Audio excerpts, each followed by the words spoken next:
ये मुल्क पाकिस्तान का वो पहला ये है जो 3 मरले के छोटे से घर में, जो कि किराए का है, इनका अपना जाती भी नहीं है, इनके घर का जो पाइप है वो भी टूटा हुआ है। लोगों के इज्तिमाई मामलात और उनके जितने भी सॉल्यूशंस हैं मस्जिद में बैठकर निकाले जाते हैं। इन्होंने खराब सड़क जो बनी उसकी दोबारा कारपेटिंग का हुक्म दिया, ठेकेदार की सरजनिश की। इसके साथ साथ वो तमाम गलियां जिनमें सोलिंग पड़ चुकी थी, ईंटें पड़ चुकी थी, लेकिन जब पता चला कि ईंटें 2 नंबर है या जो चनाई का मसाला है वो भी खराब है, तो उन तमाम की तमाम गलियों को इन्होंने दोबारा तामीर करने का हुक्म दिया।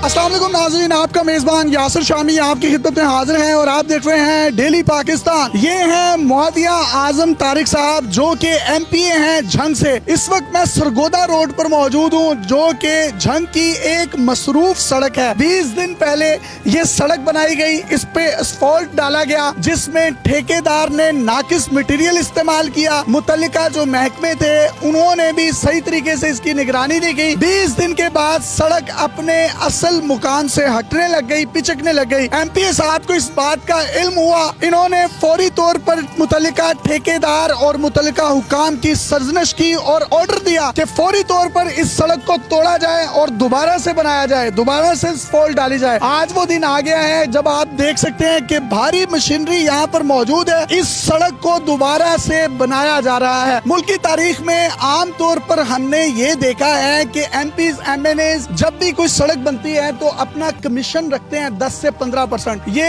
1.5 किलोमीटर तवील सड़क थी जिस पर 22 करोड़ रुपए के फंड हुकूमत पाकिस्तान की तरफ से रखे गए थे, लेकिन ये जो शख्सियत मेरे साथ मौजूद है इन्होंने अपने ऊपर 1 रुपया या 1 पैसा लेना भी हराम समझा, 1 रुपए का किक बैक भी नहीं लिया। यही वजह है कि इन्होंने धड़ल्ले से बड़े बेलोस होकर उस ठेकेदार की और मुतल्लिका हुकाम की सरजनश की और उनको ये हुक्म जारी किया कि दोबारा से सड़क बनाए। और आज इस सड़क को दोबारा से बनाया जा रहा है। असफाल्ट के लिए बड़ी मशीनरी भी यहाँ पर पहुंच चुकी है। अगर इस तरह के MNAs, इस तरह के MPAs पाकिस्तान की तारीख में आएंगे तो पाकिस्तान का इंफ्रास्ट्रक्चर, पाकिस्तान की डेवलपमेंट, पाकिस्तान की रोड्स, इवन आपकी जो पब्लिक हेल्थ के डिपार्टमेंट हैं वो भी बड़े अच्छे तरीके से काम करेंगे। सर ये तकरीबन 22 करोड़ रुपए का प्रोजेक्ट था। अगर आप कमीशन भी लेना चाहते तो 3-4 करोड़ रुपए बनती थी। आपने कमीशन को भी लात मारी, जब सड़क गलत बनी तो आपने मुतल्लिका ठेकेदार की भी सरजनश की। इसकी वजह क्या है? यहाँ से लोगों ने गुजरना है और ये लोगों के पैसे से बनने वाली सड़क है। अगर तो ये महकमे के किसी अफसर ने या ठेकेदार ने अपने बाप दादा के पैसे लाए हुए हैं तो कोई मसला नहीं है, वो अपनी मर्जी से खैराती काम करे और उसके बाद अपने पैसे लेके चला जाए। लेकिन अगर मेरे झंग के लोगों के पैसे हैं, गरीब अवाम के पैसे हैं, आप तो 22 करोड़ रुपए की सड़क की बात करते हैं, यहाँ से कोई माइकल लाल 22 रुपए भी ले जाए तो हम ऐसी तैसी ना फेर दें। कोई बंदा यहाँ से 1 रुपए की करप्शन कर जाए मेरी टीम में, वो मेरी टीम का हिस्सा नहीं रह सकता। और कोई ठेकेदार यहाँ पे 1 रुपए की करप्शन करे उसके बाद दोबारा न सिर्फ ये कि वो उस काम को मुकम्मल करेगा, बेशक वो अरब रुपए का काम क्यों ना हो, और कोई महकमे का बंदा मुझसे, मेरे काम से या मेरे ठेकेदार से कोई करप्शन करे, कोई परसेंटेज मांगे, उसको भी अल्लाह की मेहरबानी से हम रहने नहीं देते।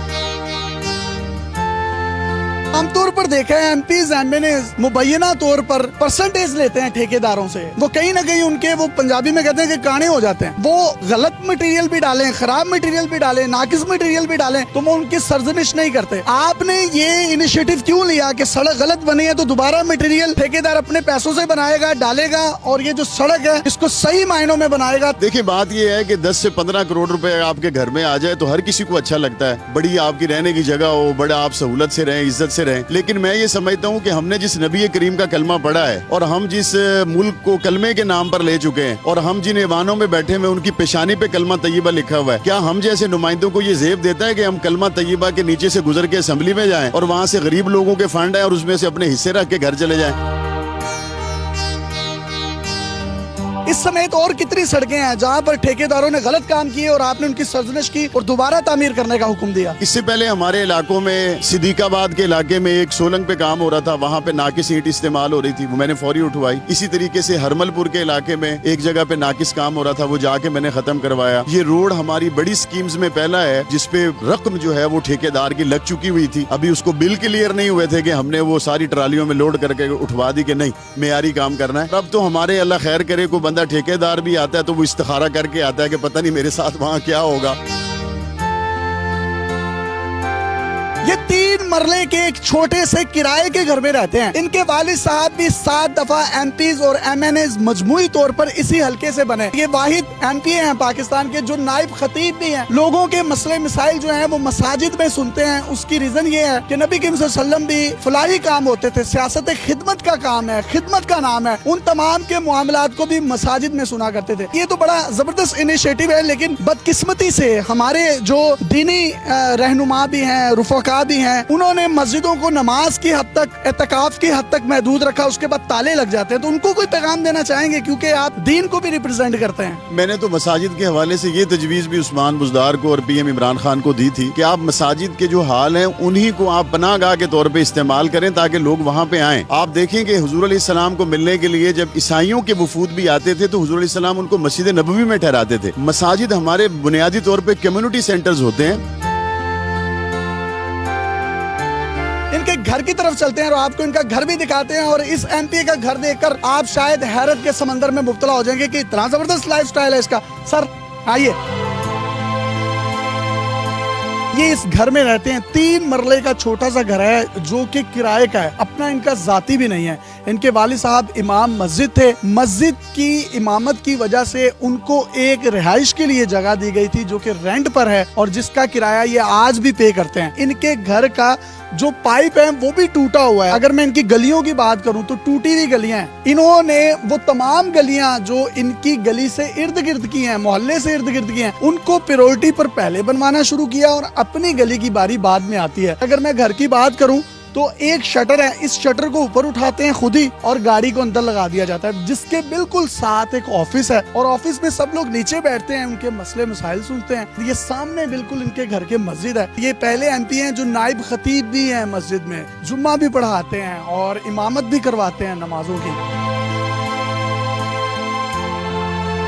मैंने अपनी जिंदगी में कम से कम ऐसा एमपी है मैंने नहीं देखा जिसके घर का पाइप भी टूटा हो और पानी की लीकेज हो रही हो। वहाँ से पैसे कहीं छुपा के रखे हुए हैं, ये तर्ज जिंदगी है ये। आपने पहली मरतबा ऐसा एमपीए देखा, मैंने अपने से पहले एक एमपीए भी ऐसा देखा हुआ है। उस एमएनए और एमपीए का नाम मौलाना आजम तारिक है जो मेरे वालिद साहब थे। उन्होंने न सिर्फ ये कि जेल में बैठ के इंतखाब जीत लिया बल्कि यहाँ हजारों लोग अपने मसाइल लेके आते थे। मैंने ये सब कुछ उनसे सीखा।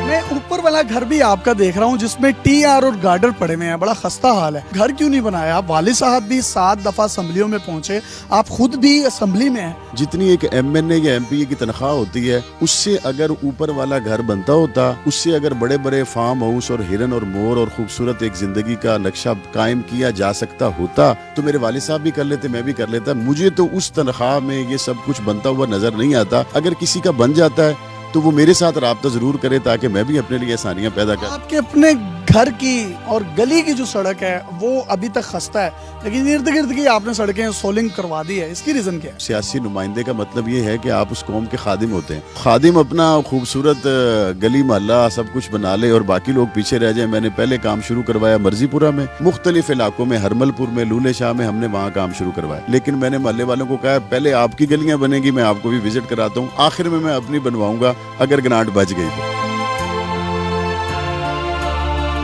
तो जी ग्रांट मिलेगी तो सबसे पहले इनकी अपनी गली बननी चाहिए थी, लेकिन इन्होंने ये फैसला किया कि अपनी गली नहीं बनेगी, सबसे पहले मेरे वोटर्स की गली बनेगी। इनके मोहल्लेदारों से हमने इन्वेस्टिगेशन की कि जब इनके वालिद साहब इस हल्के में सुई गैस सबसे पहली दफा लेकर आए, 2 साल तक इनके घर में सुई गैस नहीं थी। बारी 2 साल के बाद आई और 2 साल तक इनकी वालदा लकड़ियां जलाते रही। आपके वालिद साहब ने मस्जिद में सियासत की, 7 दफा उन्होंने यहाँ से इलेक्शन जीते, तो क्या करोड़ों रुपया उन्होंने लगाया या उनके पीछे कोई बड़े इन्वेस्टर्स थे? मिंबर और मेहराब की जिम्मेदारी भी अल्लाह ने हमें दी है। इन लोगों की सियासी जिम्मेदारी के लिए अल्लाह ताला ने हमें मौका दिया। हम यहाँ पे इलेक्शन पे करोड़ों रुपए लगाते नहीं है। मेरे 8 लाख रुपए लगे हैं मेरे इलेक्शन पे। इसलिए मैं ये समझता हूँ कि हमारे लोग हमसे जितनी मोहब्बत करते हैं हम ऐवान में पहुँच के फिर उनको भूलते भी नहीं।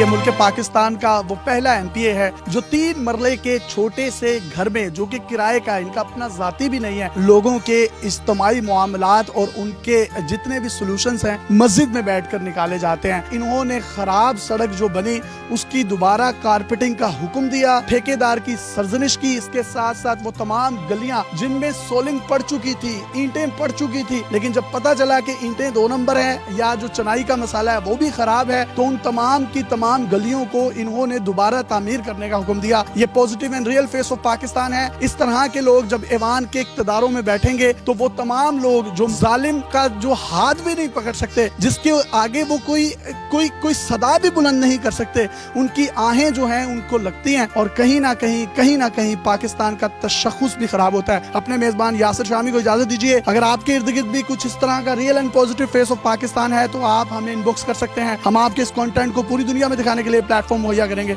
इजाजत दीजिए। अल्लाह हाफिज।